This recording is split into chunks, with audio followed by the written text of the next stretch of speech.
Hi everyone, today in this video I'll show you some simple steps using which you can fix this error.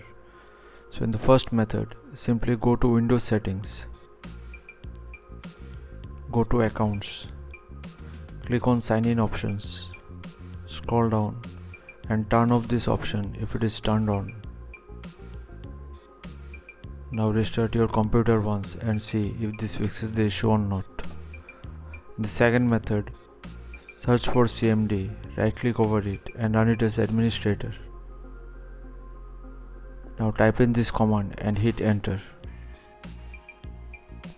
Now wait for the process to finish.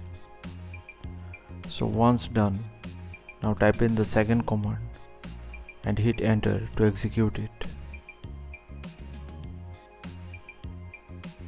So once the scanning process is done, simply restart your computer. In the third method, go to Windows settings, click on Windows Update. From here, check for updates. If there are any pending Windows updates, simply download and install them. So once you install them, restart your computer once.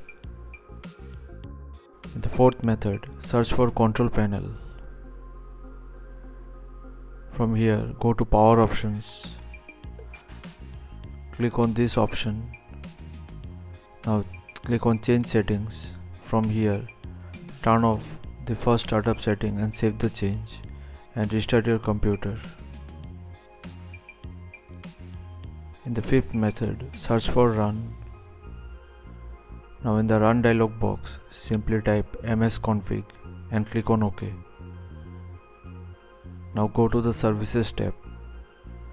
Checkmark this box and select Disable All. Save the change and restart your computer at this point. In the last method, simply search for GPEdit and click on Edit Group Policy. Now navigate to the given option in the screen. From here, click on No Auto Restart with Locked On Users. Simply select Enable and save the change. Now close everything and restart your computer, and this should fix the issue. So thanks for watching. Please feel free to subscribe and support the channel if you found the content helpful. Thank you.